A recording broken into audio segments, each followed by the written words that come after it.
Sound check. Hello, sound. Okay? Okay, okay na po. Pwede na mag-start?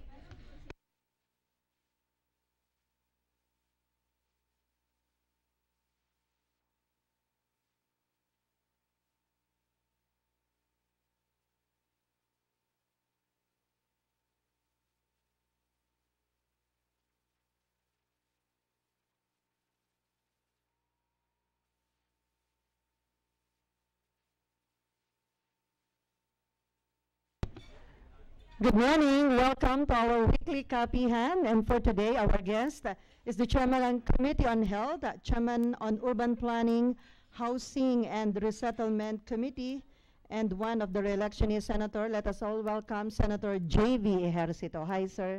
Maganda umaga. Good morning. Magandang umaga again. Nice to see our media friends here in the Senate. So, sir, how's the campaign so far? Well, okay. Of course, tiring. Every national campaign is always tiring. But much work has to be done. Of course, but as evidenced by the surveys that I'm lagging behind. In fact, I went out of the winning circle recently, but I'm confident because I was able, with the recent developments, being two landmark laws that we have principal sponsored are already laws. And wala pa akong political ads talaga, almost zero. So, hopefully it will come soon para naman mag-improve, no? Yung aking standing. So, we just waited naman for we just waited also for my two landmark laws to be signed by the President. At least I have something to show. Sir, as NPC senatorial candidate, may wino ko na yung arrangement nyo sa Nationalist People's Coalition. Kasi right now, sa hugpong campaign kayo talaga sumasama. So Pong and the PDP, if the President is there, of course, we try our best to be there. Siyempre, iba yung Presidente nandun. At iba rin yung Presidente ang mag-endorse sa iyo and mag-build up sa iyo. So, siyempre, priority natin pag nandun si Presidente. No? We try to go. So, dalawa yung nasasamahan namin ngayon. So, pag may free time lang doon, we do our own solo sorties. So right now, ano yung suporta na binibigay sa inyo ng NPC? Well, wala pa ngayon because probably when the local local campaign kicks in, siguro doon na lang papasok kasi ang NPC naman is really more local eh. Maraming congressional governors, we have governors, congressmen and mayors. So I would think that the NPC support would be felt when the local campaign kicks in. Sir, you are being endorsed by Hugpong, by President Duterte, and then official candidate ng NPC. With all this endorsement, sa tingin niyo malaki may tutulong nito sa inyong candidacy at para talagang umangat na nga kayo sa rating, yung rating niyo sa mga survey? Well, sana. I'm hoping because it's really I wouldn't want to dwell on this, but it's really the situation that first time in history that this will ever happen. No, the two family members running together national elections. No, so but nandiyan na yan, so we just have to take up the challenge. It's an uphill battle, but we're still hoping I'll still make it because I still have a lot of things that I would want to do that I'm already doing it right now. Ginagawa na po natin, no.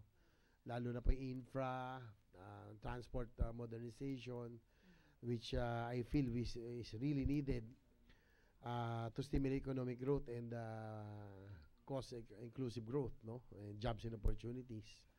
So, ito naman yung gusto ko eh. Kaya kahit na ganito yung situation, I would have easily thought of backing out and thinking of sacrificing. Kaya lang, we cannot delay this any longer. That's the truth to that. No? That sabi ko, I may sound like a broken record, pero from time to time, sinasabi ko na we are way behind in terms of infra development.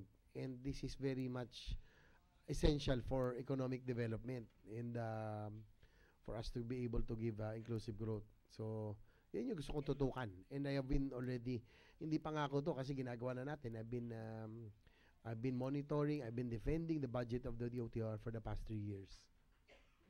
Sir, Ocho Derecho is challenging hugpong senatorial candidates to debate with them. Open ka Mm. po ba sa debate? Ay, oo, wala naman akong inatas ng debate. Lahat ng major networks na debate, pinuntahan ko. Because probably I have nothing to hide. I'm confident of my performance. I'm quite confident of my public service record. Kaya hindi ako nahihiyang humarap o natatakot humarap. So almost all the major networks debates, ako yun talaga nagpakita. And it's I find it quite fun, the exercise, yung pressure, yung mga fast talk na ganon. Mahirap yun pag nagkamali ka, pero I find it a good exercise. So better ho na mag-debate kaysa magpalitan ho ng mga akusasyon or mga batikos, yung mga candidates. Yeah, ako I'd rather talk on platforms, our plans, accomplishments. Ang nangyayari, it's sad that we are going into dirty politics, no? Trading barbs. So parang parang ayokong lang sumausap sa ganun, no? I'd rather talk about what would affect the Filipino people, 'di ba? Yung mudslinging hindi naman makakaapekto 'yan eh, 'di ba, sa buhay ng bawat Pilipino. But our plans, what we have done, what we plan to do, kung ano pa yung direction na gusto natin, palagay ko mas importante ito than the mudslinging, even the sibling rivalry issue na I would like to not talk about anymore kasi natatakpan yung more important issues eh. Yung, I think, universal healthcare law, how it will be implemented, passage of the Department of Housing or Human Settlements. These are two landmark laws that will affect lives of Filipino people more than the sibling rivalry, more than the mudslinging that is happening right now. Pero comfortable ka na ho, nakasama niyo na lagi sa kampanya with hugpong si former Senator Estrada, Jingo Estrada. Nandiyan na po yan eh. So, at least doon sa hugpong, at least sa PDP, ako lang yung nandun, no? So, na lang muna siguro, peaceful coexistence, pero, huwag natin pag-usapan yan. Hindi naman yan makakadagdag sa kakainin ng tao, di ba? Pero right now, sir, may support na ba binibigay sa inyo si former President Estrada? Unfortunately, none yet. At the moment. Pero you're expecting na eventually hindi ka matitiis ng tao? I hope. Sana. Kasi, una-una, I think I have performed quite decently as a Senator of the Republic in the past 6 years. I mean, hindi naman sa pagmamalaki, pero having been able to pass two landmark laws is not ordinary, no? Medyo something special, no? For any legislator to be able to pass two landmark laws one after the other. And more importantly, I've not done anything na dapat ako ikahiya, no? In fact, I have contributed in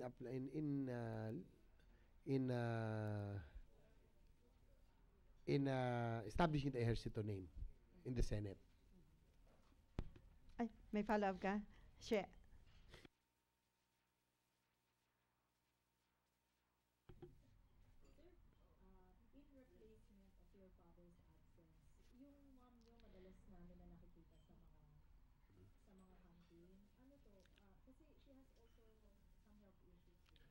Oh yes, sir. Of course, my mother is already 76 and nagkaroon din siya ng health issues noon, no? Nung 90s, no? But anyway, sabi ko, nobody can, yung mother's love, no? And concern for his son. So, she's there to support me. Of course, being a Negrense, coming from Bacolod and even Iloilo. So, I think she will be able to help me a lot in those areas, no? In the campaign. And saka hindi man ako, wala namang nanay makakatiis siguro, no? Especially with the situation that I have right now.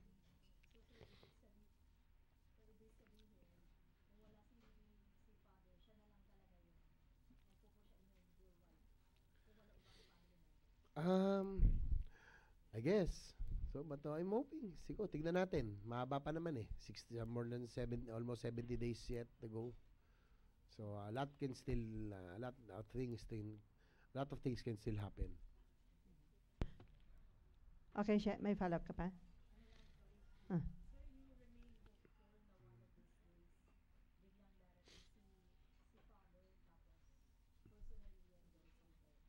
Well, syempre, maganda yon. Hindi naman hindi ko naman pinuputol yung pagiging anak, no?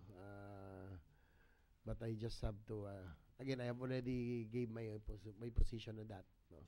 Syempre, that would be, that would be very, very welcome. Sir, do you have any concerns, local politics?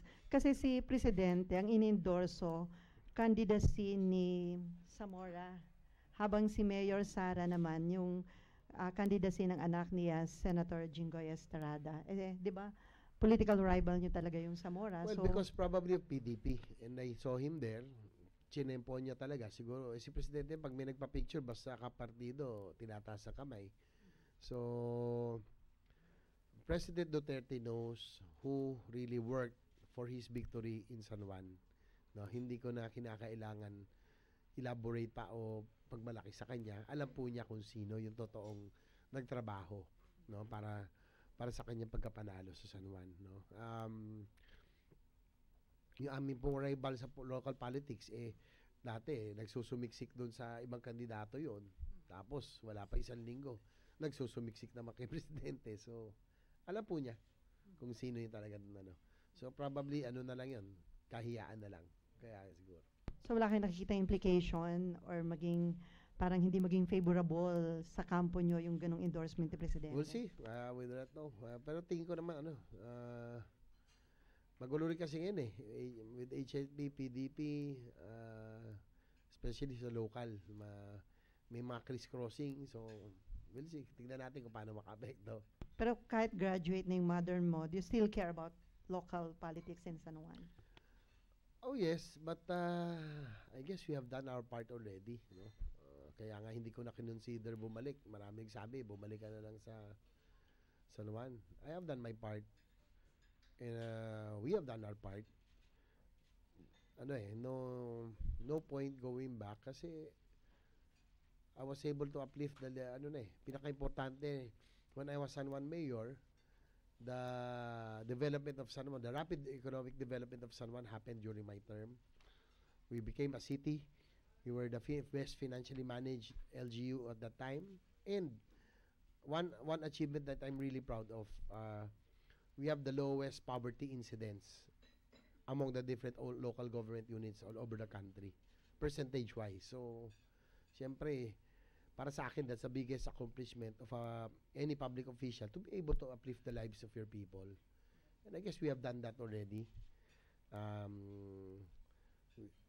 We have left a legacy already in San Juan. So, yun lang. I hope that, I'm sure the people of San Juan know that. I'm Myla, about politics, before other issues.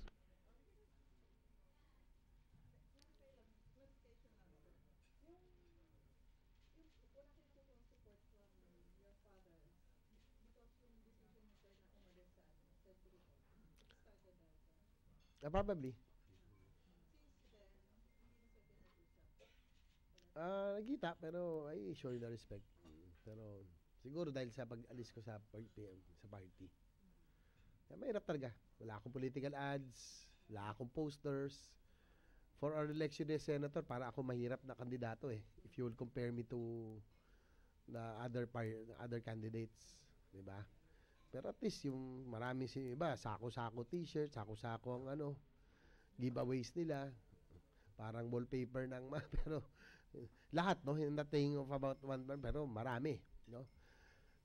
At least yung akin, pag mamigay akong t-shirt o bowler, at least limited edition yun.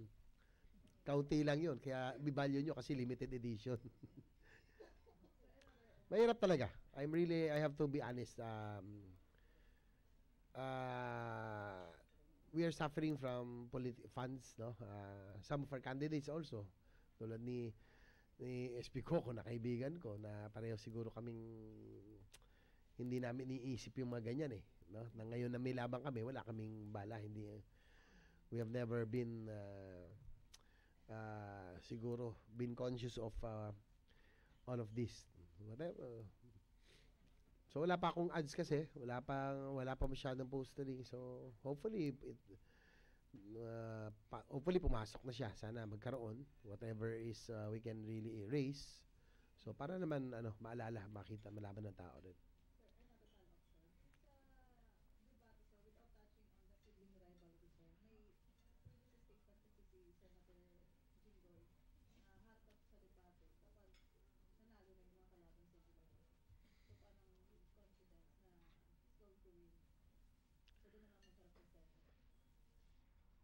Well, any candidate thinks naman that he'll win eh. Wala namang kandidatong iniisip matalo siya eh, di ba? So, any candidate should exude confidence, probably.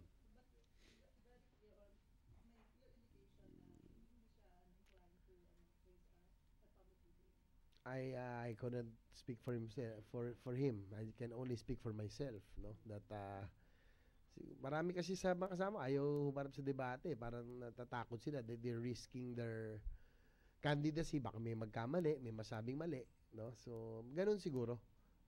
I think it applies to everyone. Lalo yung mga nasa taas. Why risk, 'di ba? Kung nandoon na kayo sa taas. Buti pa yung mga taong nasa babang tulad ko, we will take the risk. And probably I don't have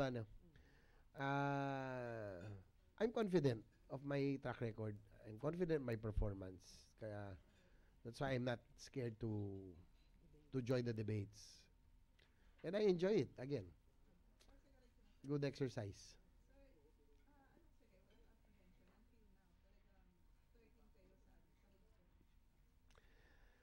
Of course, worried kami.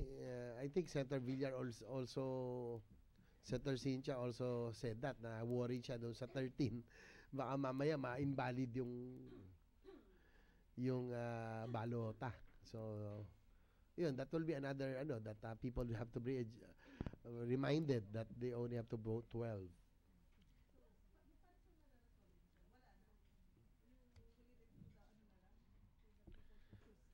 Mukhang sa ganun. Ngayon, mukhang ganun na nga.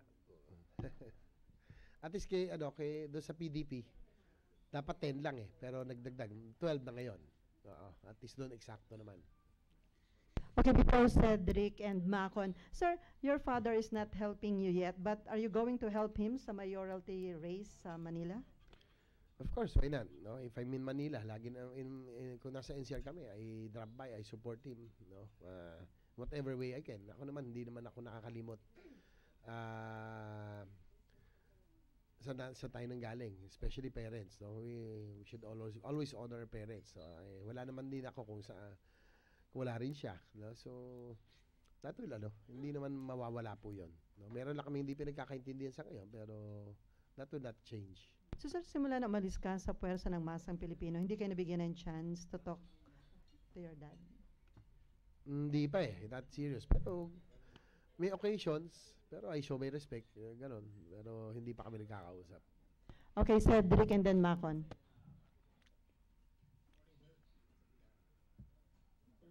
Bigyan lang kayo ng reaction po sa Parañaque sortie kahapon. Sabi ni Mayor Sara Duterte, huwag na daw gawing issue yung honesty dun sa bakuhan ng 8 diretso tsaka ng Hongkong. Kasi lahat naman daw sinungaling.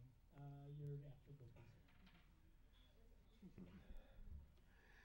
I don't know because it doesn't concern me kasi ako hindi naman ako nagsisinungaling. So I can't react on that. Siguro marami naman politiko kasi sila sabi para lang just to get votes, no? So, they'll say anything, mapangako lahat pag election. So siguro masabi ko lang, in my case, I cannot speak for the others.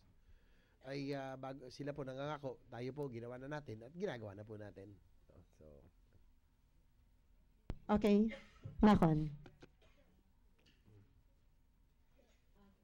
In terms of with regards to campaigning, what makes it harder this time as compared to 2013. Well, it's really ironic that I'm up for re-election, 'di ba? Dapat mas madali sana. Meron tayong performance, wala naman tayong ginawang pagkakamali. Really ironic that I'm the one lagging behind in surveys. Well, probably yun na nga po yun, yung sinasabi natin. I don't wanna touch on it, but having members of the family running together is very evident. Yung effect now is really evident. Kahit naman sa local politics it's not being done because they know that it's suicidal, 'di ba? Sa local politics, wala tumatakbo magkapatid na konsyal na sa parehong distrito, board member or even kagawad. So I think I'm still thankful na nandun pa rin tayo within striking distance given the circumstance, given the handicap that I am not using the Estrada name. Given the handicap that I do not have political ads yet. Wala tayong mga posturing masyado. Given the limited edition campaign materials that I have. So, I'm still good. Well, hopefully makabawi lang pag pumasok na yung political ads. Whatever, if ever we will be able to raise. Follow up, Makon.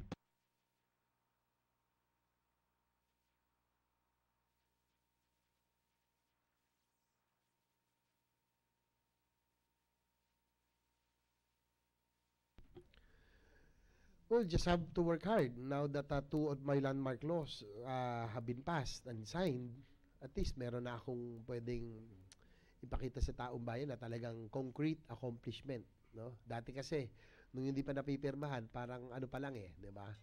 Medyo hilaw pa. But now that these are landmark laws that will affect, that are game changers that will affect the lives of Filipino people, hindi naman po biro 'yon. That's healthcare.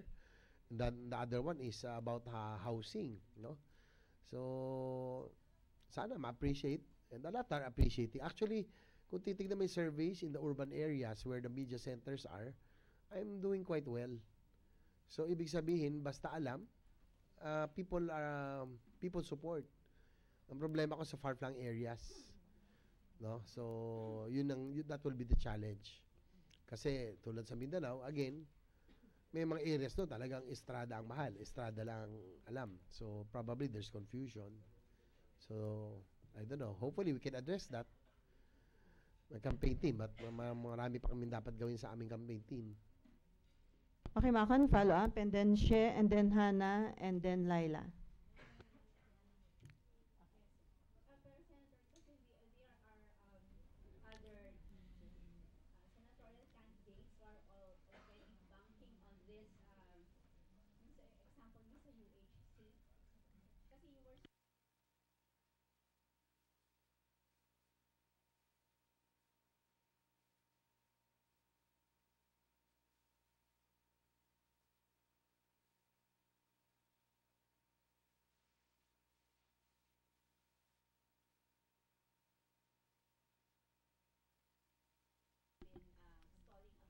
Hello, marami na nga ads about that even way before. Well, ang magandang balita lang, ang maganda lang at least it's been proven that it's really indeed a good law that a lot are trying to be part of it. But what they cannot take is that I'm the principal sponsor of this measure. Being the principal sponsor is the one that, alam niyo naman kung sino ang principal sponsor. Kumbaga ako po nagluto naman talaga nito. So, whatever happens, that legacy would live on. No? Whatever happens, may iwanan ko po yan sa taong bayan. This will be a game changer again in the healthcare system. So, yung author, madali po yun Marami namang nag-author. Magpasa ka lang. It's like a recipe. What is important is the cook, kung sino po ang nagluto. And the principal sponsor is the one that cooks. Yan po ang nagluluto. Siya nagsiset na direction. Siya nagko-conduct ng hearings. Siya nagpe-preside over hearings. Supervises TWGs. Defends the bill on the floor. So, it's still the principal sponsor that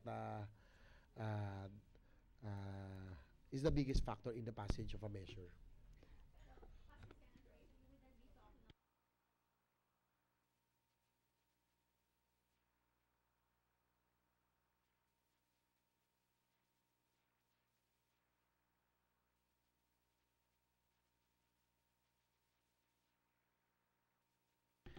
I don't know. Bahala na. Eh, alam na, kung malaman ng tao, di good. Kung i-attribute sa kanila, di good for them. What is Okay. more important is what we have accomplished, I think. Um, Okay, Hannah, and then Laila, and then She.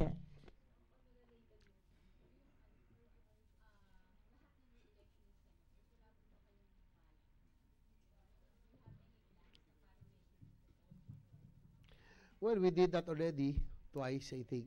Pero tignan natin. Kasi maganda naman yung samahan namin. And I think, of course, I have to be honest, siyempre mas komportable kami, magkakasama na kami ngayon eh. So, hopefully, we'll have another one soon. I don't know. Basta yung re-election ng senators already had two sorties together. Pero still talking, kaya lang, busy rin siguro lahat sa kanilang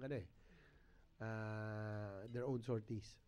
Ay, sabi nga pala ni Senator Ping Lacson, on call daw siya anytime na kailangan ang suporta nila ng mga re-election ni senators. Pero right now, parang wala pa daw humihingi ng tulong sa kanila. First of all, I'd like to take this opportunity to thank Senator Lacson for the very kind words. Coming from Senator Lacson, who is the no-nonsense guy in the Senate, he will speak his mind. Alam naman po natin yan, brutally frank.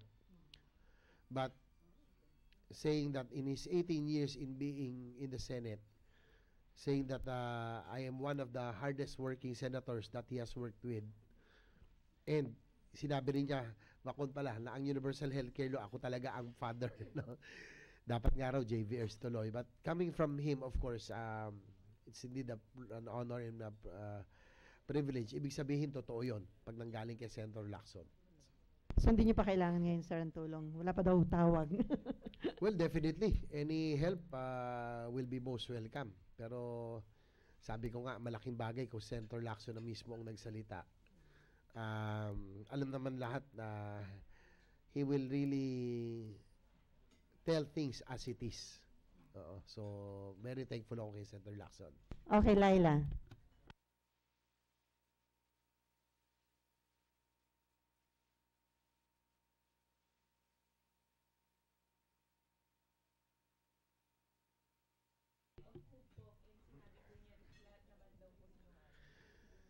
Well, of course, pero sabi ko nga, ako lang naman ang hindi natakot humarap sa mga debate. So probably that would differentiate. That would not apply to me kasi wala akong kinatakutan. Hinarap ko naman lahat. Kasi kung meron akong kinakatakutan, kung meron akong tinatago, hindi ako haharap. Natural naman yun eh. Di ba? So I don't think it would apply to me. Kasi everybody knows that I attended and I took part in all the debates. What do you think of your view? Should honesty still be a criteria na dapat gamitin ng voters sa pagpili ng mga kandidato?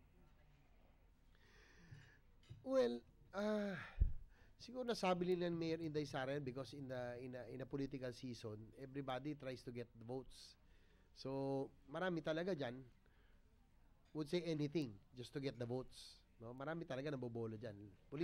They are just being politicians. But for me, again, I'll go back to the basic fundamentals. Public office is public trust. So, para sa akin yon. Kaya nga siguro, ako, I'm not, that doesn't apply to me because I am not scared to face any forums or any debates for that matter. So dapat wag generalize yung statement, sir, ni Mayor Sara. I think Mayor Inday Sara is referring to the political season. No? Pag political season, ganun talaga. Marami nang bobola just to get your votes. So, siguro ang advantage ko na lang din, being an incumbent, nagawa na natin habang ang iba nangangakot ng bobola, tayo ginagawa na natin at ginagawa na natin. No? Yung pong moving forward, I've been defending the major departments' budgets every year, and yun yung mga gusto kong ituloy talaga. Okay, She. Sir, follow up ko lang yung kay Dave.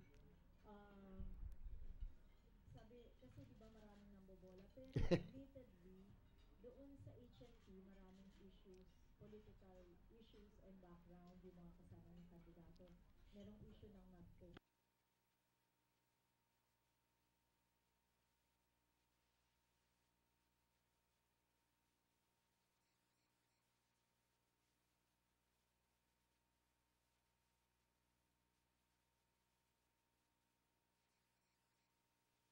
with respect to the eyes of the voters. Well, again, going back, I cannot, siguro, I cannot speak for, I can only speak for myself, no? Kaya nga siguro ay, sabi ko anytime, anywhere, willing to debate, willing to participate. Kung ano man issues nila, kanila lang yan, problema nila yon, no? Kung meron man akong issue, problema ko rin yon. So, although we are part, we campaign together, I do not want to dwell siguro ano lang as a matter of courtesy, I do not want to dwell on their issues. So bahala na yung taong bayan. In this day and age of social media, probably people are more aware now of what's happening, 'di ba? So siguro just consider the stage as our as our venue for us to sell ourselves. So yung pong track record, performance, nasa taong bayan na po 'yon. Sila na po ang sila na lang po ang mag-decide. Sila na lang po ang mag-analyze sa kanilang candidates of choice. Sir, paano yun? Kayo ba one way or another nararamdaman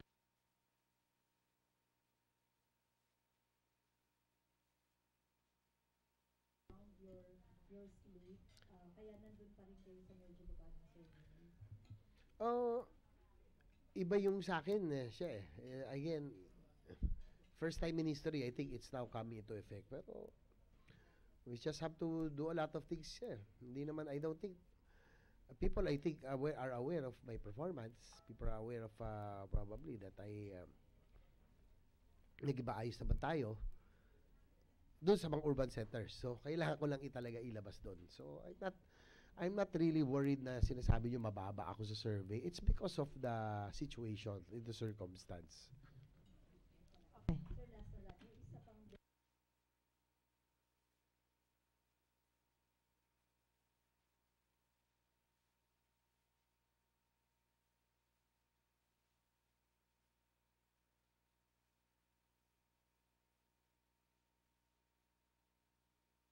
Hindi ko rin alam eh. Ilaglag yung isa.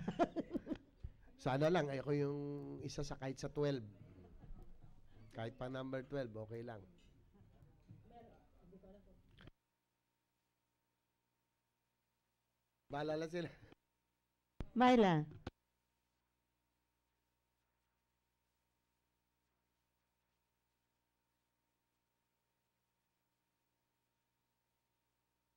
Worry din, siyempre kasi pag bumoto ng 13, hindi na mabibilang yun ng computer. So, it's also a concern. Baka masayang. May mga nagsasabi, baka masayang yung balota. Hindi ko. We don't know what will, kung ano pong strategy. Kasi kami as candidates right now, we only are asked to appear, to talk, and go. So, yung mga ganyan, I don't know. We'll see what their strategies would be.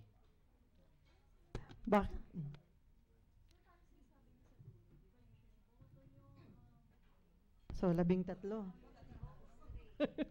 Hindi, kanya-kanya naman kami. So, of course, I say my number, my name. So, gano'n, kanya-kanya naman kami.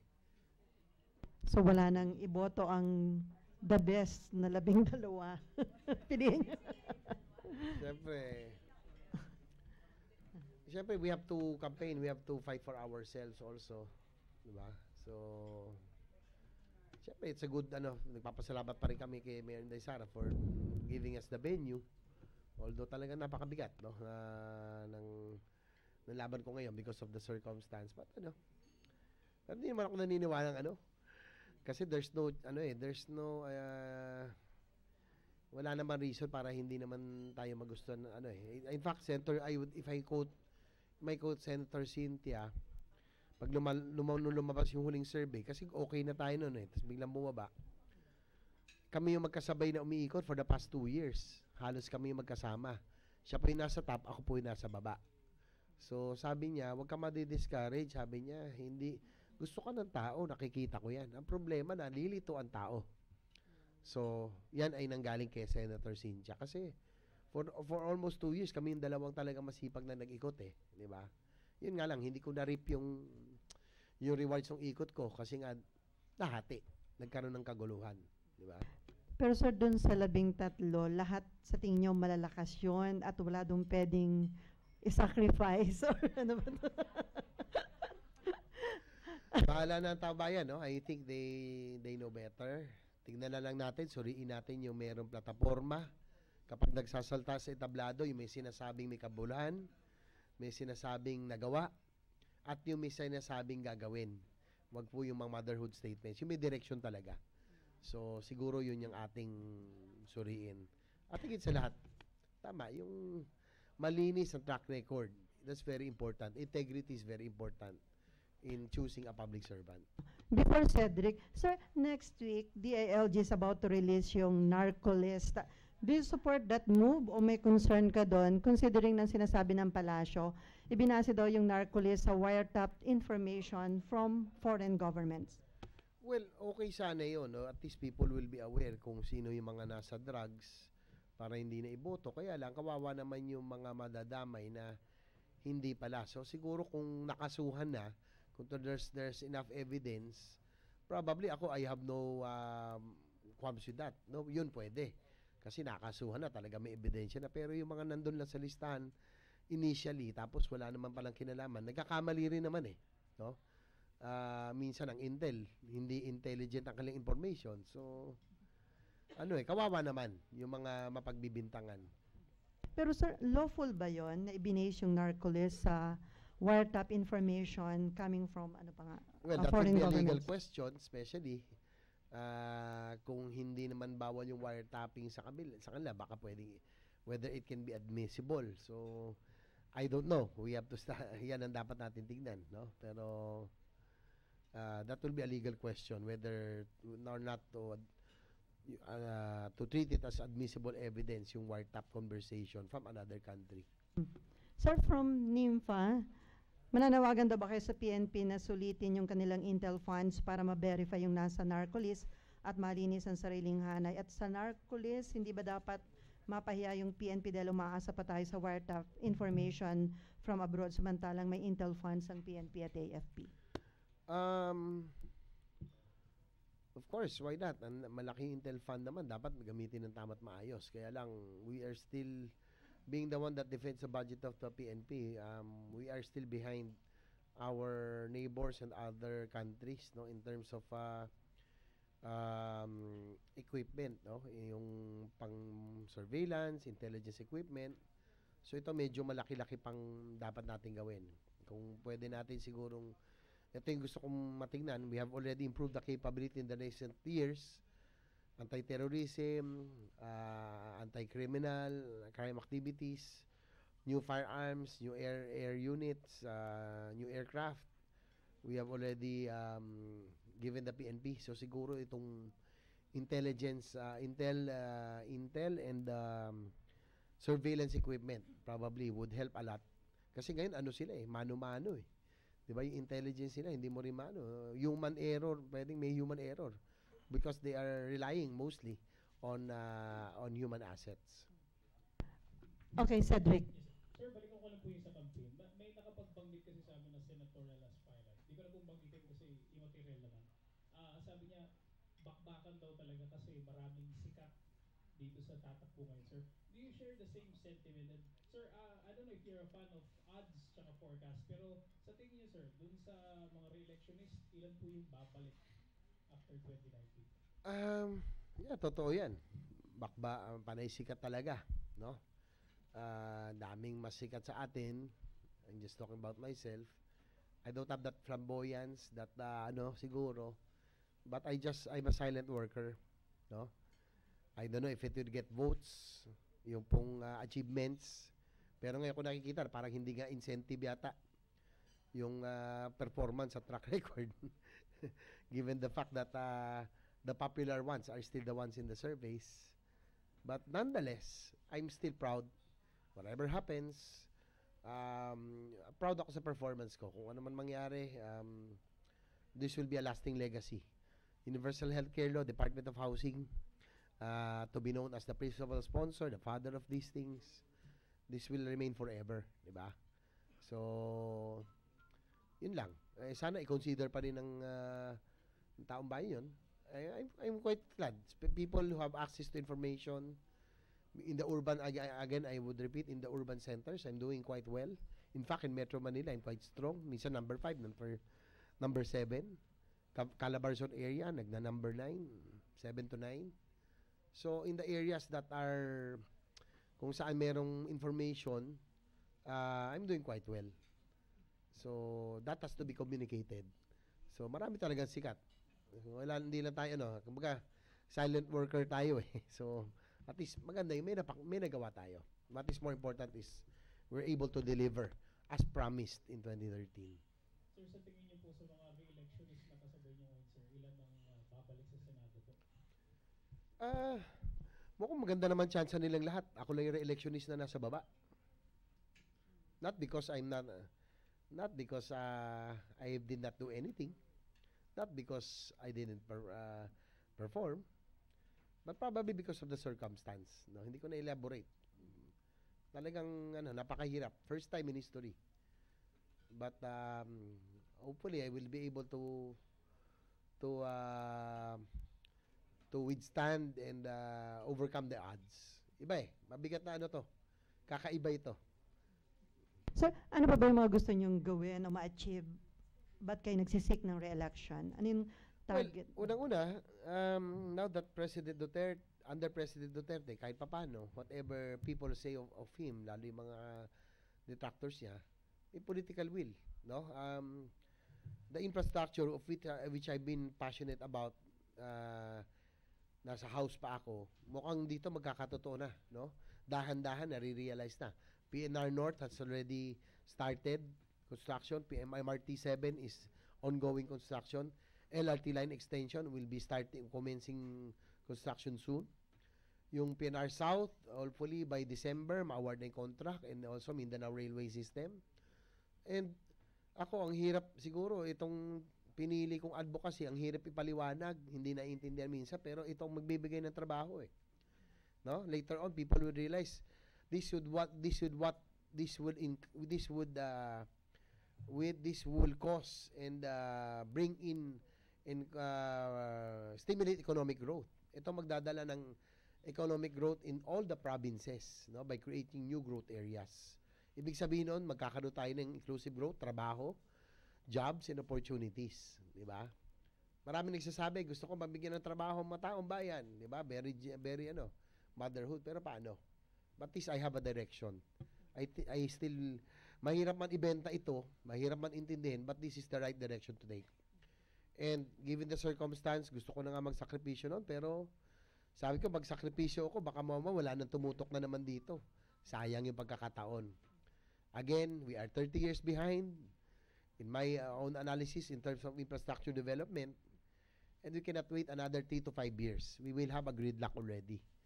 At the rate we are buying cars, at the rate the population is growing. Hindi tayo pinupuntahan ng foreign investors kahit na maganda ang rating sa atin, investment grade, kasi nga weak ang ating infrastructure. So now that we have a chance to fix this weakness, ayusin ito, ilatag na natin lahat, yan lang talaga nagpupursige sa akin on why I should continue. Because I have been defending the budget of the OTR with the desire of all of these things to happen. Gusto ko talaga matuloy ito, matupad ito. Because this will, itong magpapalago ng ekonomiya natin, itong magbibigay ng tunay na trabaho at hanap buhay. Hindi yung dole out. Gusto ko tunay na trabaho at hanap buhay. Real, genuine, inclusive growth. Sir, do you have plan na ipa-amend yung train law once na ma-re-elect kayo? Well, there are we'll see 1-2 years, tignan natin. If it's not really effective, then we amend. There's a process. We cannot say yet that we are nagkamali tayo kaagad, no? So, we'll see.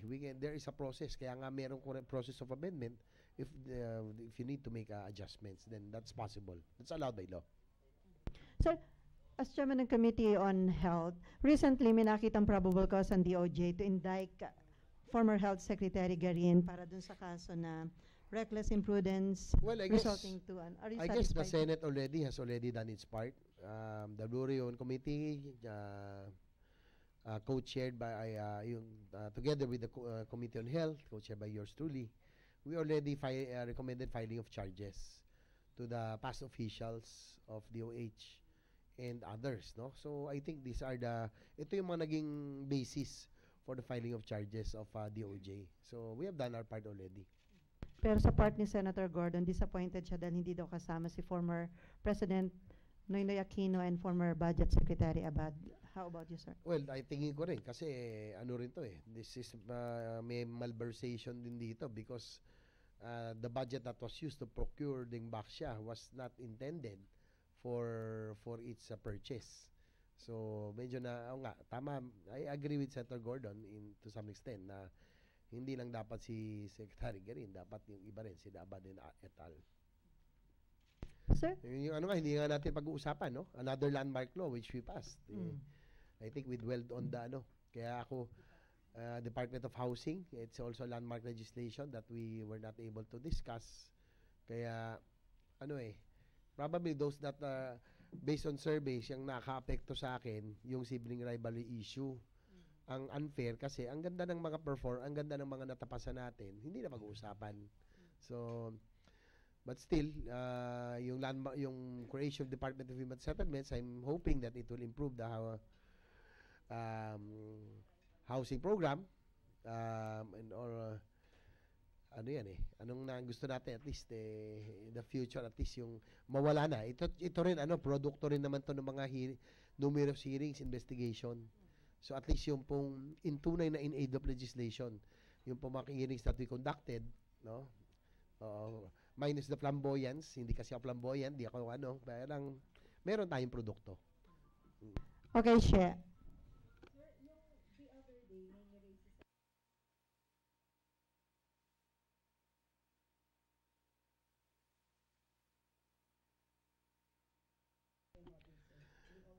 Well, I hope not, no? Kasi yung HFEP, Special HRH, I was the one who made that insertion, no? Na wala kaming pakialam doon. DOH yan, recommendation, because they are in a better position to say which facilities need improvement, expansion, rehabilitation. So, kaya hindi talaga wala ho kaming kinalaman, no post-enactment intervention. So, sana lang, I hope na hindi totoo yung sinasabi ni Senator Lacson na nagkaroon na ng manipulation. No, kasi, alam ko, parang may narinig na rin ako, pero sana hindi totoo. Kasi nga, mag-iiba yan. Kaya nga ako, proud ako na yung insertion na ginawa ko dito sa budget na ito, talaga institutional. Wala kaming kinalaman dyan.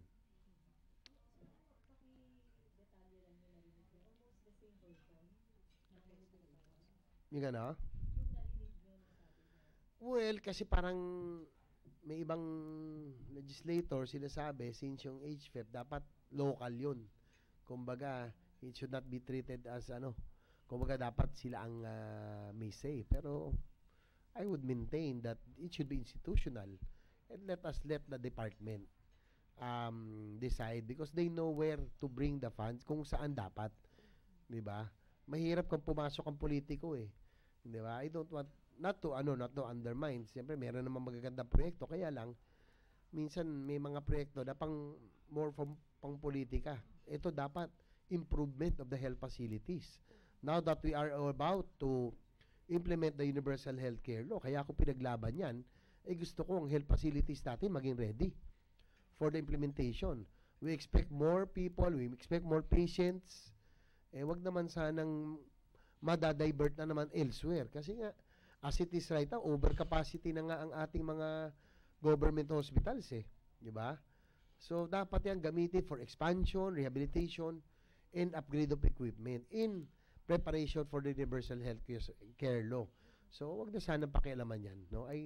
Kami nga hindi na nakialam dyan We let the experts, we let the agency concerned, sila dapat mag-determine. Huwag na natin pakialaman sana yan. Sir, ang sabi ni Senate President Soto, parang the likely scenario is i-review uli yung mga sinasabing nagkaroon ng manipulation. Siguro, pero syempre dapat lang, kaya lang worried na rin ako. It's already March. We have first quarter has passed. Pag dumaan pa ang second quarter, I'm just worried about the effects of the budget not being signed, not being passed on the yung economic implications, di ba? Kasi yung peak season ng construction from January up to May or itong summer months. So pag lumabot tayo diyan, lumagpas pa yan, rainy season na. So malaking implication niya sa sa performance sa ekonomiya itong first 2 quarters. That's my concern. Oh, sir, yung source mo, mga congressmen din, doon sa information? Mukhang wala namang senador ang nagkaroon ng ng interest doon sa implementation ng HFEP fund kasi gusto nga nila maging localized. Oh, Myla, and then, follow up din lang, sir. Sir, you were a member of the BICOM report, di ba, sir? Yes, committee about yeah. Sir, yung 45 million ba doon sa deliberation nyo, lump sum talaga yun? 45 million. Hindi, pero sa HFEP and the HRH, hindi, naka-item yun, naka-itemize yun. Yes. Naka-itemize yun, kaya lang gusto nila, may ibang congressman, gusto nila gawing, dapat sa kanila daw yun, dapat i-local.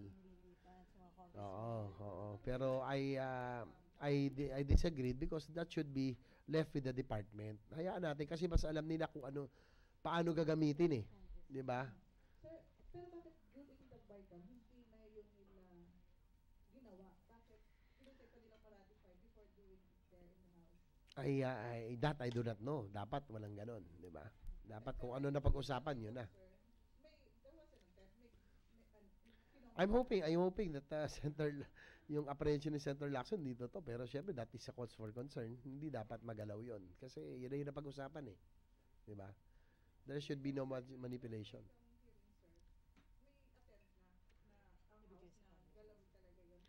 Meron, pero sabi na ako, being the one that made the insertion, sabi ko hindi pwede kasi institutional to. We do not need any post-enactment intervention. And let the departments concerned pinpoint. Mas alam nila eh, di ba?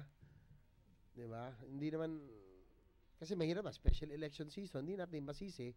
Baka iba, mas for political projects, kung ano yung mas visible, ano yung mas pang-politika, hindi yung mas magiging effective. Kasi ako, concern ko rito, dapat magamit ng tama na in preparation for the universal healthcare law. No, na I really would want to address the overcapacity and the occupancy rate problem of all the hospitals. Kaya nga nilaban ko tong HFEP eh. By all means, kahit na campaign season na lahat, pero pag ako, babalik ton. Kasi gusto ko ma-address yung ating overcapacity of the government hospitals because I've been going around for 2 years. When I was designated as chairman of the Committee on Health, nabisita ko karamihan ng health facilities ng mga probinsya na dalaw ko. It's all the same. It's over capacity. So, yan ang gusto ko talagang, kaya pinaglaban ko talaga to because I saw it with my own 2 eyes, the problem. So, halaan na natin na masolve natin yung occupancy rate issue o overcapacity issue. Sir, but mas gusto ng mga congressmen na sa kanila instead na sa DOH yung funds for HFEP? Dahil ba nahirapan silang humingi ng pondo from the Department of Health? I don't know. Okay.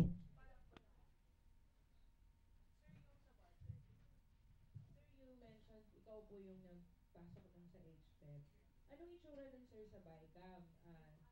How much is the HFEP? Tapos nakalagay lang siya sa DOH lang? Or DOH Region 11, DOH CAR? How does it look like dun sa BICAM? I think it's already, meron ng mga may mga facilities na itemized na yan. Sir, by region pa? Kasi yung kinakatwiran ni Andaya, equitable distribution among districts. So, Hindi dapat ganun kasi mas alam na hindi magiging malabnaw. Kumbaga, dapat kung tatapusin mo ang isang health facility, tapusin mo ng buo kaysa i-distribute mo. Mas spread too thin. So, dapat mas alam ng DOH yun. Dapat, halimbawa, Northern Mindanao, malapit na matapos yung Northern Mindanao Medical Center, tapusin na yon. Halimbawa, yung sa Nueva Ecija na malapit na rin matapos, tapusin na yon. So, kung i-spread out mo, that will be useless. Hindi matatapos yung mga facilities, hindi rin mapapakinabangan. Okay, last two questions kasi kailangan manis ni Senator JB. Okay, She, and then Cecil, and then MJ. Sir, clarification. Last three pala. Merong attempt or merong commitment si SP Sota and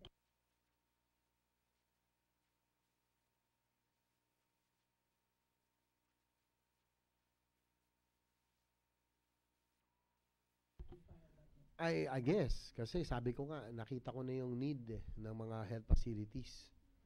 I know that we have to finish the ongoing, yung mga 70%, 80%, 100% completed. Dapat tapusin na natin. Diba? So, para magamit na. Kasi kung is-spread out mo yan, yung kinasabing by regions, hindi natin matatapos. By next year, nakatiwang ongoing projects pa rin yan. So, we have to complete that are already, those that are almost complete. Yan ang nangyari. Kaya nga hindi nga 30 billion eh. 16 billion na lang para yung mga ongoing na 70% and up, yun na po ang tatapusin. So, sir, kung hindi masusunod yung ganung version, yung original version, walang sign na mangyayari? Well, siguro for that, lalo na for the health, no? I will not be happy with that kasi gusto ko matapos yung facilities as I saw the need. Nakita ko mismo yan eh. Okay, Cecil.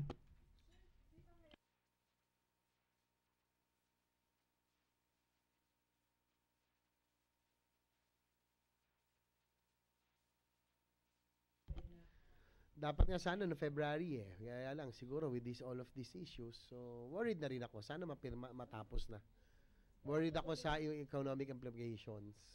Pwede ba ba yun ng April, May? Pwede ba bang ganun? Pwede naman anytime, kaya lang sana soon kasi nga yung mamimiss na natin yung peak ng construction season eh. This will have effect on the GDP and the economic growth. And di ba under the procedure, may budget call na, March na. Sinisimulan na dapat pag-aralan yung budget for 2020 and yet the 2019 budget is still pending. Anong implication nito dun sa procedure? Hindi ko alam eh. We'll see, but sana mapirma na para magamit na. Ma-implement na yung mga programa for 2019. Okay, MJ. So good morning. Na-mention niyo po kanina na yung pondo dapat sa HPEP, dapat sa mga district. Kaso kahapon,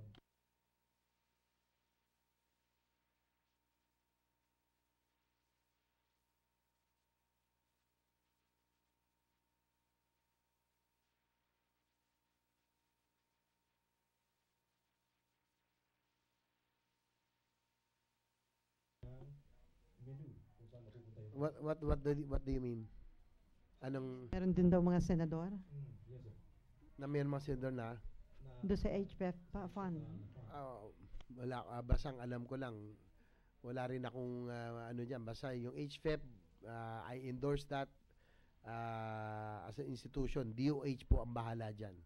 Wala ho kaming nilagay na whatever. Kung meron man, it's on the line item, di ba? In the case of Cotabato, kunyari, nung napuntahan ko yun, nasa line item po yun. Wala kaming po sinakmed dyan. Hana, may pahabol ka? Wala kami ano yun.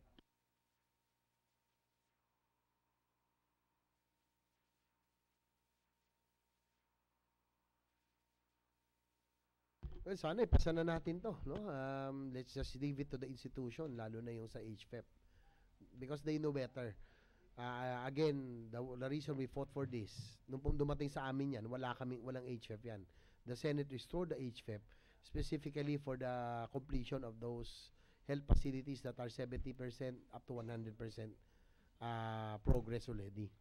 So, dapat doon natin ilagay yan para mapakinabangan na. Kasi kung i-spread out po natin sa iba pa, hindi natin magagamit yung mga ito. Sayang naman. That will be disservice. Kasi dapat magamit na kagad eh. I'm worried because now that we will implement the universal healthcare law, dadagsa lalo ang tao. As it is right now, we're over capacity already. So we have to prepare the health facilities that are already ready. Dapat i-ready na rin natin. Dapat ready na sila for operation. Sa pahabol ko lang, President Duterte would like to meet COA executives kasi gusto niyang i-simplify daw yung auditing mechanism ng COA sa gobyerno. Do you think there is necessity po to simplify yung auditing system ng COA? I don't know, siguro kung ano na yung procedures, whatever would make it faster. Siguro, naman natin minsan, I've been a chief executive myself, talaga minsan, just have to stick by it. No? Kaya lang, matagal talaga. So, if you're a chief executive, minsan mayroong urgency rin eh. No? So, probably kung what would make the procurement process easier and simpler, that would help a lot improve the delivery of services. Sir, dun sa outburst ni Eliasar sa Cotton Cup, do you think appropriate yun or medyo sumobra si Eliasar? Well, siguro, given the fact that alam naman natin ang mga entry level, halos lahat ng pulis, tinaasan na ang sweldo. Tapos may karamihan, what is sad is that a lot of PO1s, yung mga baguhan, mga rookie, sila pa involved dito sa mga gantong krimen. Hindi mo rin masisisi yung outburst ng isang opisyal tulad ni General Eliasar, no? To be really kumbaga, nailabas niya yung ganyang galit doon sa pulis na yon na involved dito sa extortion. Pero still, dapat ba siyang matutong i-control yung temper dahil baka maakusahan ng violation ng human rights? Minsan talagang naging rin ako minsan minsan kailangan mong gawin niya para magtanda rin, para matakot din itong mga PO1s at mga rookie cops na may hindi magandang balak, no? Dapat lang matakot din sila. Okay, last na talaga. Shie, may pahabol ka pa? Last na talaga yan.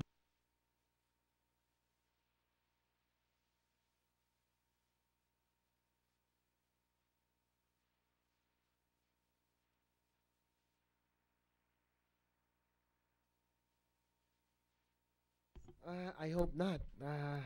Sana nga talagang hindi totoo yung hinalan sa Senator Lacson. Because I'll be worried. I'll be disappointed also. Because sabi ko nga, yung intention for us restoring that in the Senate ay para matapos yung mga malapit ng matapos na mga health facilities. By distributing it on the regional level, maglalabnaw po yan. Hindi natin matatapos. No? Yung, as intended, yung 70%, 80%, 90%, 100%, hindi siya maging operational by year end. The reason that we fought for that, kaya kahit hindi 30 billion, 16 billion lang yan, kasi 70% and up, gusto natin matapos at maging operational. Okay, with that, naku, may hahabulin pa na campaign sortie, Senator JB. Maraming pong salamat, Senator JB Ejercito. At advance happy birthday kay Myla Aguer.